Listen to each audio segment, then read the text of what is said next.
Now you are watching New Eden Revival Online Church. கிறிஸ்துக்குள் அன்பானவர்களே, நம் ஆண்டவராகிய இயேசு கிறிஸ்து நாமத்தில் உங்களை அனைவரையும் சந்திப்பதிலே நாம் பெரும் மகிழ்ச்சி அடைகிறேன். இன்றைக்கான தினவசனம் கலாத்தியர் 6ஆம் அதிகாரம் 9ஆம் இறைவசனம். நன்மை செய்கிறதில் சோர்ந்து போகாமல் இருப்போமாக. நாம் தளர்ந்து போகாதிருந்தால் ஏற்ற காலத்தில் அறுப்போம். கர்த்தருக்கு மகிமை உண்டாதாக. இன்றைக்கு இந்த தினவசனம் மூலியமாக நாம் சோர்ந்து போகாமல் இருக்க வேண்டும் என்று ஆண்டவர் ஆலோசனை தருகிறார். தேவன் அறுவடையை நிச்சயமாக தருவார். நன்மை செய்வதில் தொடர்ந்து நிலைத்திருங்கள். இன்றைக்கு நாம் நன்மை செய்யும் போது ஒருவேளை நாம் பாதிக்கப்படலாம், ஒருவேளை நாம் துன்பத்தை சந்திக்கலாம், ஒருவேளை அந்த நன்மையை பெற்றுக்கொண்டவர்கள் நம்மளை மறந்து விடலாம். கிறிஸ்துக்குள் பிரியமானவர்களே, ஆண்டவர் இன்றைக்கு அப்படிப்பட்ட நன்மை செய்பவர்களை பார்த்து சொல்லுகிறார், நான் சீக்கிரமாக அறுவடை தருவேன் என்று சொல்லுகிறார். கிறிஸ்தவ வாழ்க்கை என்பது ஒரு நாள் ஓட்டம் அல்ல, அதை நிலைத்திருக்கும் விசுவாச ஓட்டம். மனிதர்கள் பாராட்டவிட்டாலும் தேவன் ஒவ்வொரு நன்மையையும் கவனிக்கிறார். இன்றைக்கு நீங்கள் ஏதாவது ஒரு நன்மை செய்கிறீர்களா? அதை மனிதர்கள் கவனிக்காமல் போகலாம், ஆனால் தேவன் நீங்கள் செய்யும் அத்தனை நன்மையையும் கவனித்துக் கொண்டிருக்கிறார். அதற்கு ஏற்ற பதிலை அவர் தருவார். நமக்கு சோர்வு வரலாம், ஆனால் அந்த நன்மையை கைவிடக்கூடாது என்று சொல்லுகிறார். நன்மைகளை செய்யும் போது ஒருவேளை நாம் சோர்ந்து போகலாம், ஆனால் அந்த நன்மை செய்வதை நிறுத்திவிடக்கூடாது. அந்த நன்மையை தொடர்ந்து செய்து கொண்டே இருக்க வேண்டும். அந்த நன்மையை யார் பெற்றுக்கொண்டு அதற்கு நன்றி சொல்லவில்லை என்றாலும் சரி, அந்த நன்மை செய்தது நன்மைதான். அதை ஆண்டவர் பார்க்கிறார். தேவன் நம்மை தாங்குகிறார். சோர்வை விட தேவனுடைய வல்லமை மிகப்பெரியது. தேவனுடைய நேரம் எப்போதும் சரியானது. இன்றைக்கு நமது நேரம் தேவனுடைய நேரம் போல அல்ல. நம்மளுடைய நேரமானது, நாம் எடுக்கும் தீர்மானத்தின் நேரமானது ஒருவேளை ஒரு காலகட்டத்திலே நன்மைகளை தரலாம், ஆனால் சில நேரங்களிலே அது நமக்கு தோல்வியை தருகிறது. ஆனால் தேவனுடைய நேரமோ எப்போதும் வெற்றிதான்.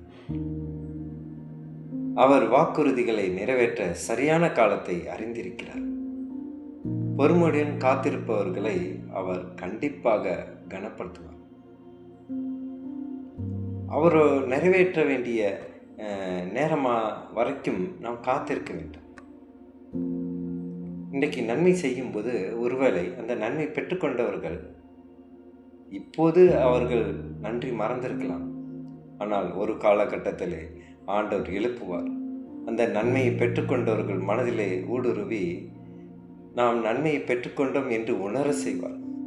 அதற்குண்டான நன்றியை நாம் அந்த நன்மையை செய்யும் போது நமக்கு அவர்கள் சொல்ல ஆண்டவரை ஏற்படுத்துவார். கிறிஸ்துக்குள் பிரியமானவர்களே, இதை எத்தனை பேர் விசுவாசிக்கிறேன்? என்னோட வாழ்க்கையிலே மிக சிறப்பாக அது நடந்தது. நான் ஒரு சகோதரிக்கு நன்மை செய்தேன். அந்த நன்மையை அவர்கள் பெற்றுக்கொண்டார்கள்.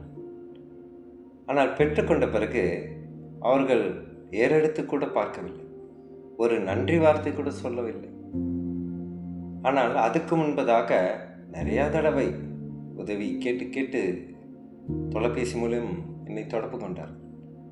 நான் அவர்களுக்காக ஜெபித்தேன். ஆண்டவருடைய மகா வல்லமையினாலே என்னுடைய ஜெபத்திற்கு ஆண்டவர் பதில் தந்தார். இந்த பாவின் ஜெபத்திற்கு அவர் பதில் தந்தார். அப்படிப்பட்ட பதிலை தான் அந்த சகோதரி பெற்றிருந்தார். அப்போது தொடர்ந்து ஜெபித்து வந்த இந்த அருமையான சகோதரருக்கு நாம் நன்றி சொல்ல வேண்டும் என்று அவர்கள் நினைக்கவில்லை. ஆனால் காலம் கடந்தது. காலம் கடந்திய பின்பு இந்த சகோதரி ஒரு நாள் அந்த செய்த நன்மைக்காக நன்றி சொன்னார். கர்த்தருக்கு மகிமை என்றார்.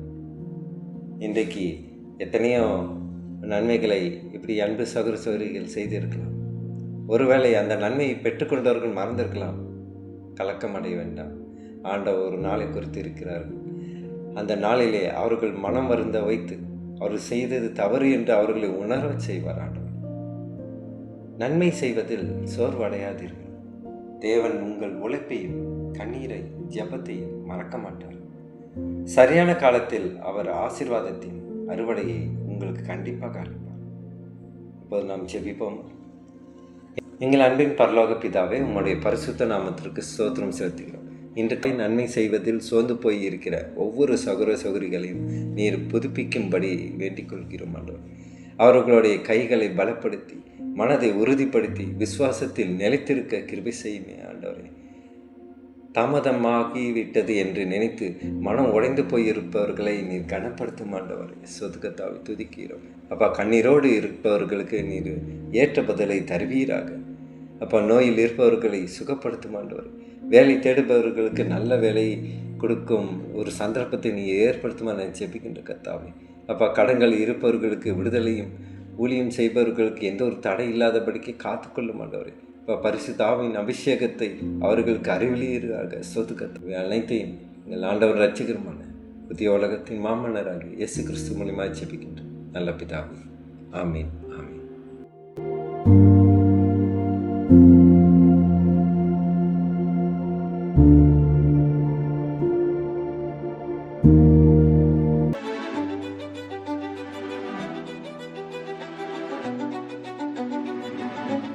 Now you are watching New Eden Revival Online Church.